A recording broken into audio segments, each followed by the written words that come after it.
So yeah, my girlfriend told me that she said, "You make my heart flutter." And I was like, "Go to a fucking doctor! Don't put that shit on me! That's a condition, get some meds!"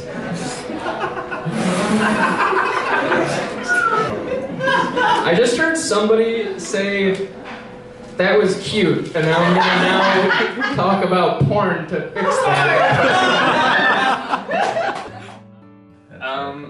I started doing comedy in May of 2013. So I've been doing it now for almost 3 full years.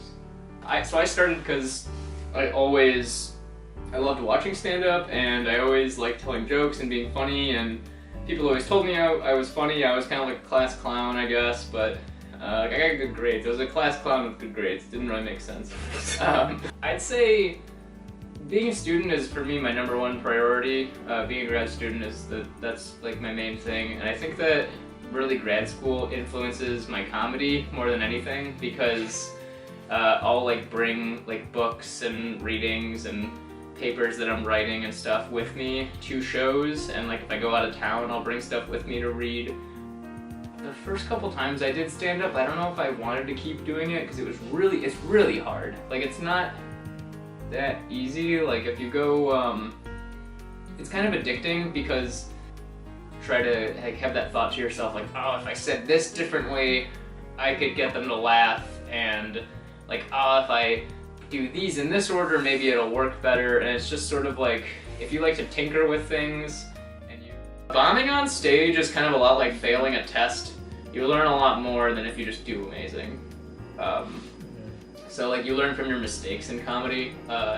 Much like school, you learn from your mistakes. I think you learn from your mistakes in everything. You can't blame someone else in comedy, which I like. Like, you can't blame the person before you. You can blame the host, actually.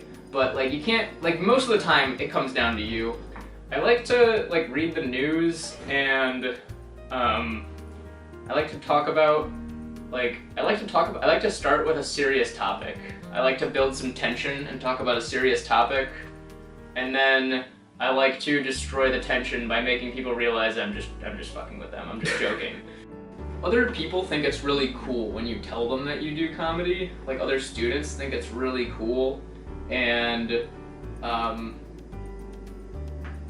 I don't know. I don't think it's that cool, to be honest with you. But there has to be something narcissistic about wanting people to think you're funny. Like, what's cool about that? Why is narcissism cool in the context of making other people laugh? If someone was like, yeah, so here's my bank statement, it's like, wow, you're an asshole. But if it's like, hey, here's 5 minutes of me being hilarious on video from a comedy club, they're like, oh, that's so cool, you do that, you go up there, you have the energy to think of. Well, stand-up was really popular. It gained a lot of popularity in the 80s, and then in the 90s, stand-up comedy was like the thing. It was so popular, like, everybody wanted to do stand-up, everyone wanted to go see stand-up, and now, like, people don't really like it. People don't get what comedy is anymore. Like, they think there's a lot more skills you need to have now to do it than you used to, and I think a lot of people don't, a lot of people try it and then never again.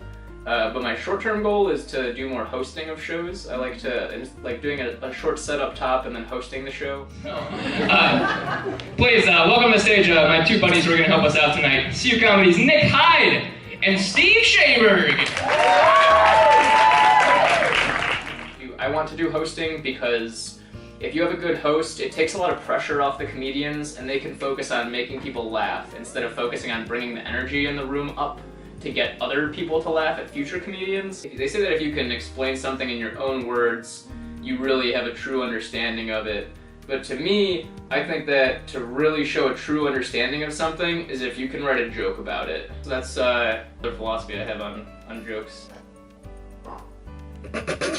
Yeah, I can end with that.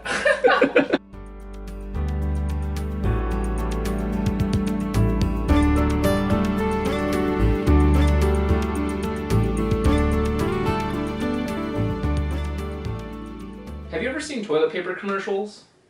Why is every toilet paper commercial showing you how absorbent the toilet paper is? Is that really where we're at as a country right now? Is just leaky poopy diarrhea every day? I think they should have different toilet papers though for like different like foods, you know, like a McDonald's toilet paper, and then like extra absorbent for Taco Bell called Taco Bowels.